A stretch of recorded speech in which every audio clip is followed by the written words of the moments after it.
కూటమి ప్రభుత్వం అధికారంలోకి వచ్చాక రైతులు అష్టకష్టాలు పడుతున్నారు. ఒకవైపు భారీ వర్షంతో తీవ్రంగా నష్టపోయిన రైతులు, మరోవైపు అప్పులు చెల్లించలేదని రైతులను బ్యాంక్ అధికారులు వేధిస్తున్న ఘటనలు. కర్నూలు జిల్లా చిప్పగిరి మండలం బెల్డోన గ్రామ ఆవేదనను పట్టించుకునే నాథుడే లేడు.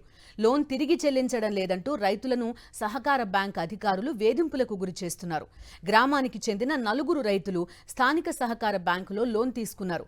అయితే లోన్ తిరిగి చెల్లించలేదంటూ రైతులకు చెందిన 2 ట్రాక్టర్లు, 3 టీవీలు, 6 బైక్లు స్వాధీనం చేసుకున్నారు. బ్యాంక్ అధికారుల తీరుపై గ్రామస్తులు ఆగ్రహం వ్యక్తం చేస్తున్నారు. ఆస్తులు జప్తు చేస్తుండటంతో రైతులు ఆందోళన చెందుతున్నారు. పూర్తి డీటెయిల్స్ అందిస్తారు మా కరెస్పాండెంట్ లోకేష్. చెప్పండి, ఏ రాష్ట్రంలో అయినా దేశంలోనైనా రైతు బాధపడకూడదు, రైతు కంట కన్నీరు రాకూడదని చెప్తారు. అలాంటిది వాళ్ళ ట్రాక్టర్లు వీటన్నింటినీ కూడా తీసుకెళ్లిపోతున్న పరిస్థితులు చూస్తున్నాం.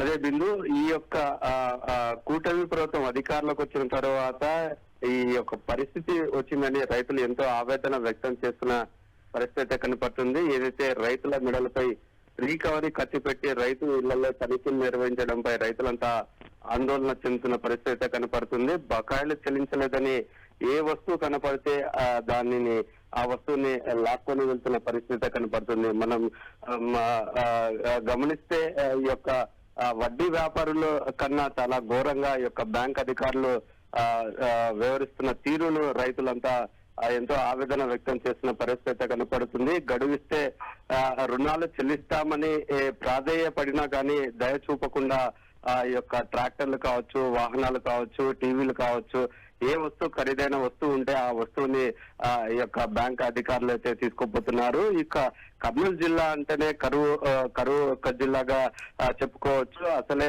వర్షం మీద ఆధారపడే యొక్క జిల్లా ప్రాంతాల్లో సరైన పంటలు పండక, పండించిన పంట గిట్టుబాటు ధర లేక ఇబ్బంది పడుతున్న నేపథ్యంలో ఎటువంటి పథకాలు కూడా అమలు కాని సిచ్యువేషన్ లో తమ దగ్గర డబ్బులు లేకున్నప్పటికీ కూడా ఈ యొక్క బ్యాంకర్లు ఈ యొక్క రుణాలు చెల్లించాలంటూ ఆ ఇళ్ల మీదకి దాడి చేస్తున్న పరిస్థితి, ఆ యొక్క భయభ్రాంతులు గురి చేసే విధంగా వడ్డీ వ్యాపారుల కన్నా ఘోరంగా ఈ యొక్క ఇళ్ల మీదకి వచ్చి ఏ వస్తువు కనపడితే ఆ వస్తువు తీసుకెళ్తున్న పరిస్థితి కనపడుతుంది.